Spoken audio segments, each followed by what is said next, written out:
E aí, meus amigos, adivinhem para onde eu estou indo? Para a casa do Spider-Man. É isto mesmo, para a casa do Peter Parker. Na realidade ele se chama André Alba. Tem um canal aqui no YouTube chamado André Alba ex-Spider, né? Porque acabaram com o canal do Spider, ele fez isso. Estou indo para lá participar do show do Esquerdão. Essas mamotagens que o André inventa. Então eu estou indo para lá, vou participar do show do Esquerdão agora. Essa é uma coisa maravilhosa.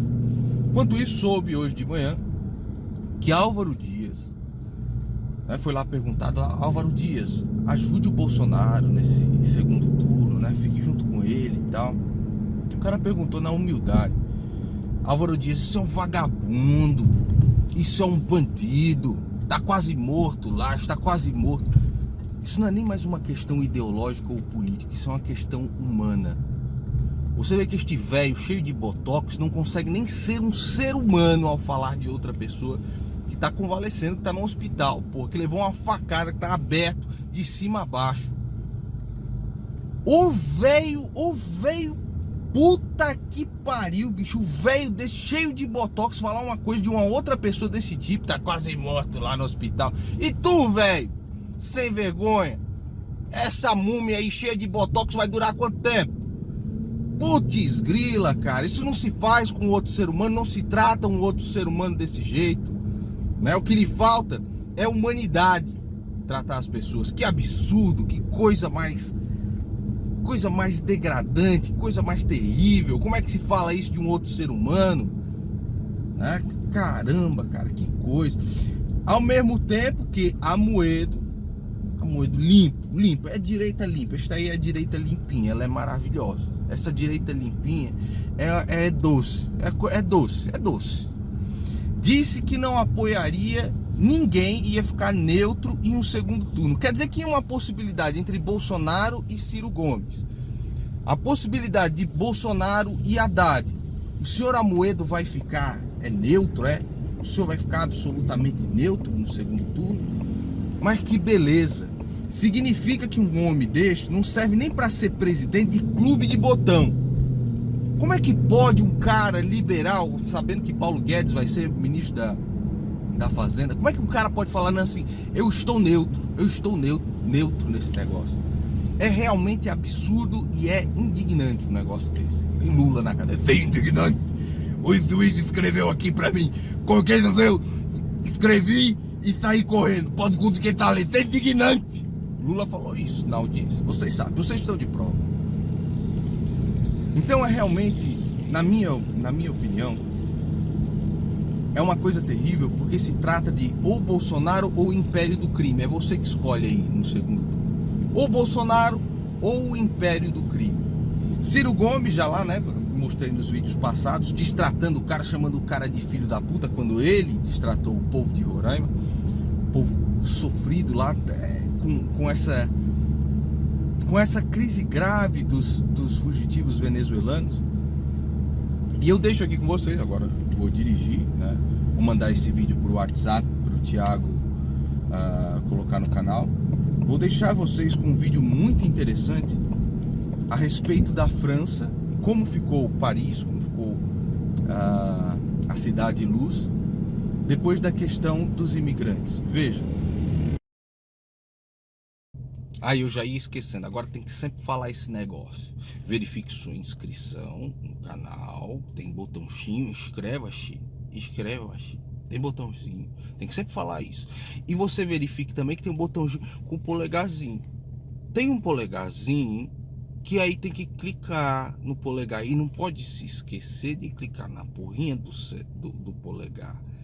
E tem também um negócio que se chama chininho. É chininho que se chama.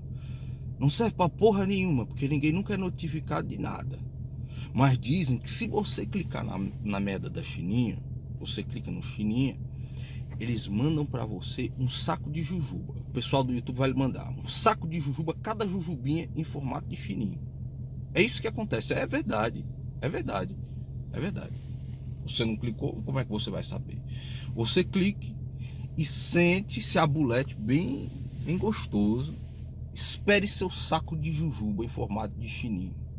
Eu tenho que falar essa merda aí durante todos os vídeos.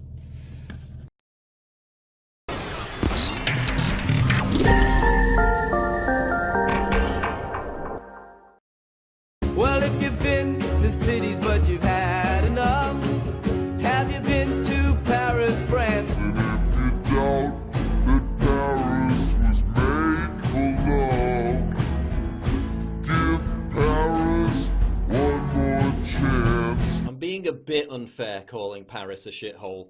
It's more of a piss hole, literally a piss hole. The city's public peeing problem has become so chronic the government has installed open-air urinals. A bright red urinal has been installed, overlooking passing tourist boats. It's a desirable and historic neighborhood. Seeing people urinating in front of your door is not the nicest thing. One official said, if we don't do anything, then men are just going to pee in the streets. It's such a problem in the city that doorways are eaten away by the acid. They even have units of the police force dedicated to hunting down unlawful peeing. But while many assert that Paris stinks of piss, journalist Andrew Malone wrote, on a steamy summer's night, the sounds and smells are of Africa. As a white European, I attract odd looks. Where was he visiting? Nigeria? Eritrea?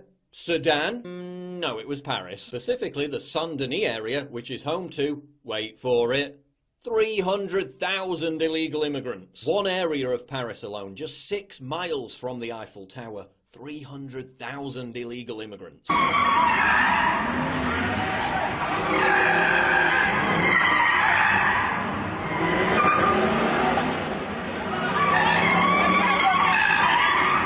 Gotta love that cultural enrichment. Out of Saint-Denis' 1.5 million population, 600,000 are Muslims from North Africa or Sub-Saharan Africa, and there are at least 160 mosques. That's almost as many as the number of times that Air France employees go on strike every year. But 160 just isn't enough. There's not enough space. So worshippers are spilling out onto the streets with loudspeakers blasting out the Islamic call to prayer sometimes past 1 a.m. in the morning. Malone writes, the area is already lost to France. With open drug dealing, Sharia courts, women wearing the full burqa despite it being banned, and police afraid to patrol the streets. I have a friend. He's a very, very substantial guy. He loves the City of Lights. He loves Paris. I hadn't seen him in a while. And I said, Jim, let me ask you a question. How's Paris doing? Paris? I don't go there anymore. Paris is no longer Paris. Paris also claims the distinction of being the world's largest open-air migrant camp. Mattresses and trash are strewn everywhere. First it was just the outer suburbs, now it's expanding into the tourist hotspots. Faced with the choice of doing nothing or dealing with riots threatened by their occupants if the camps are removed, authorities choose the former. Because when they warn you they're going to riot, they normally follow up on that promise. Now Communist Party councillors are demanding that public parks in Paris be turned over to become migrant camps. Paris's second and third generation immigrants aren't faring too well either. Ghettoised in hopeless, brutalist tower blocks on the edge of the city. Running battles with police are commonplace.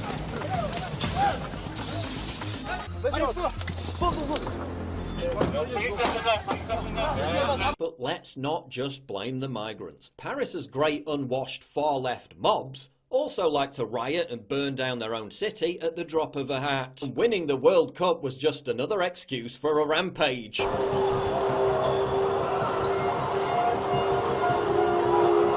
Paris's new residents don't appear to be very patriotic. When a French couple in Paris shouted "Vive la France" when the country won the World Cup, a gang of Algerian men beat them up. When helicopters flew overhead in training for the Bastille Day celebrations earlier this month, writes Andrew Malone, one man pretended to shoot at them with a machine gun. Another pushed him away and pretended to fire a shoulder-mounted missile, tracing the missile with his hand towards its target and shouting, "Boom!" Everyone laughed. Further down the street, a woman was surrounded as she opened a huge bag full of phones, shoes, sunglasses and handbags, clearly stolen from tourists or Parisians. Sub-Saharans in Paris also provide another excellent service to tourists. They walk up to you, throw a crappy, worthless bracelet on your shoulder, then along with about 4 of their very insistent mates, demand you pay for it. Now any normal person would call this a mugging. But here's the thing, if you refuse to pay the 10 to 20 euros for the crappy, worthless bracelet, they'll call you a racist. So it's not mugging, it's just rightful redistribution of wealth. And if you still refuse to pay up, they'll threaten to kick the crap out of you. And the police are nowhere to be seen because presumably they're too busy on piss patrol or hunting down someone for wolf whistling at a woman. Because it's now illegal in friends to wolf whistle at a woman. Now call me pedantic, but I reckon that instead of prosecuting wolf whistlers, maybe we should be more concerned about the fact that just 2% of rape cases in Paris result in conviction. You know, priorities. And that within the first 5 months of 2018,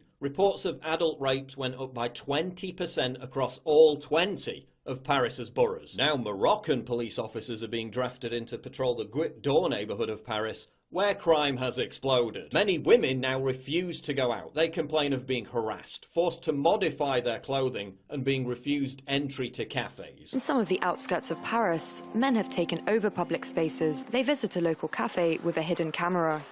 Before they even get inside, their presence seems to disturb the other clients. Dans ce café, il n'y a pas de mixité. Est-ce que c'est normal? À Sevran, on n'est pas à Paris. Même à Sevran, c'est la France. T'es dans le 93. Et alors, le 80... Et alors... À Paris, c'est des mentalités différentes. C'est comme au bled. Back in 2015, the mayor of Paris threatened to sue Fox News for saying there were de facto no-go zones in Paris. There was a pundit, a security expert called Steve Emerson. He went on Fox News and said that a lot of this jihadist radicalized sympathy was emerging out of the immigrant communities in Paris, the quote, no-go Muslim areas, the ghettos. He was roundly ridiculed, called Islamophobic, and even the mayor of Paris went to the lengths of suing Fox News simply because he made these comments. Now what do we see transpire in the aftermath of the Paris massacre just a few days ago? Massive raids across both France and Belgium targeting these no-go Muslim ghettos, which for a year the media has pretended do not exist, and if you say they exist, you're racist, you're bigoted, you're Islamophobic. Now such no-go zones have grown to such an extent that there's an app which warns people if they're in a no-go zone, as well as providing live alerts of sexual assaults. Whereas Paris was once known as the City of Love, it's now known as the City of God-awful Graffiti. But Paul, buildings and walls are just the urban canvas for artists to exhibit their skills. Right, because this 100-year-old wooden door has been vastly improved by this later addition, hasn't it? These two photos taken 3 years apart illustrate the fantastic contribution these artists have made to Parisian aesthetics. As journalist Anthony Peregrine writes, if this street stuff is art, then my burp is a concerto. In addition to graffiti, Paris is carpeted with used cigarette butts. The situation worsened to the point where the government had to hire nearly 2,000 anti-incivility agents to patrol the streets, dishing out fines. Parisiens sont sales, font aucun effort. J'ai pas mal vu d'autres pays, d'autres villes. Franchement, on est vraiment dégueulasse, quoi. And because the place is littered by trash, Paris is infested with rats. Lots of rats. 6 million rats. It was pretty disturbing. People were eating and napping with rats running around right next to them. While graffiti artists continue to vandalise Paris with their inane, meaningless door bins, the government has done its best to ruin the surroundings too, by erecting a huge 10-foot glass wall around the Eiffel Tower at a cost of 35 million euros to protect against terrorist attacks. But wait, I thought walls were racist.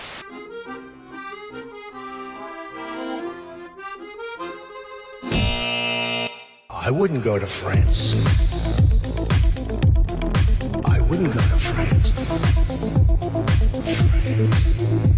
Because France is no longer France.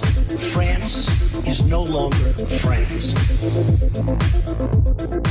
Gotta love that cultural enrichment. At last count, Paris was losing 1.5 million tourists a year, with 21.5% fewer Chinese tourists and a whopping 41.2% fewer Japanese tourists. And while these numbers may have recovered a bit, the fact that the city has suffered 10 separate terror attacks since 2015 isn't helping. Jews are fleeing Paris in droves, with up to 7,000 leaving every single year. Mainly because 40% of all violent hate crimes in France are anti-Semitic, yet Jews represent just 1% of the population. Synagogues are being firebombed, violent attacks are becoming commonplace, street harassment is increasing. According to the president of the Jewish Agency for Israel, there's no future for Jews in France. 550 new migrants arrive in Paris every single week, providing the kind of cultural enrichment that seems to have triggered a lot of racists on the TripAdvisor forums. Please do not trust the images you see online, as you will not be getting a panorama, as everywhere you look will either be rubbish left by migrant families that have settled at the hotel's corner or construction sites. Paris needs to do something to close their borders or provide for the overwhelming number of homeless migrants crowding and soiling the Parisian sidewalks. Enjoy the hotel because it's worth every penny, but beware of the social impact of stepping over homeless and their feces on the sidewalks on your way out to explore the city. It looks more like a bazaar for illegal migrants. We were accosted by a migrant who tried to intimidate me and spat at us when that didn't work. We noticed many groups of only male migrants hanging around in the streets. When we got to Paris, I had a culture shock. There are piles of human poops everywhere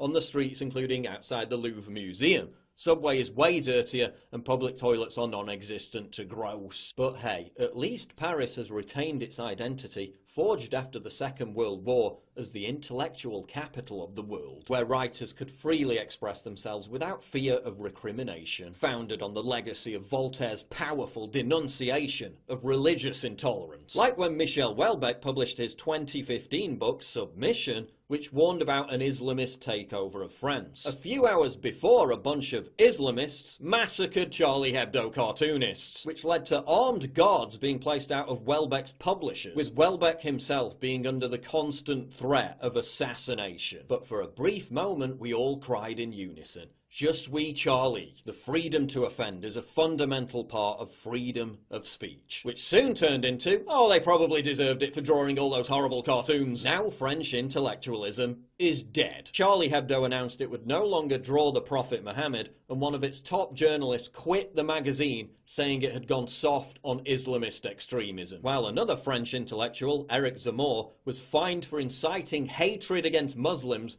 after he called the migrant crisis an invasion. But don't worry, because President Macron says that mass migration is France's destiny. I mean, it's working out great for Paris already, isn't it? So why not invite in millions more? Yeah. I visited Paris several times, in 2006, in 2015, and again in 2016, and every single time it got significantly worse. Paris is ruined. Paris is a dump. Paris is a shithole. Pathological altruism, progressive myopia, and cultural capitulation have made it that way. Hopefully, somehow, it can recover, because it's an iconic city. But until that happens, I'm never going back. Paris is no longer Paris.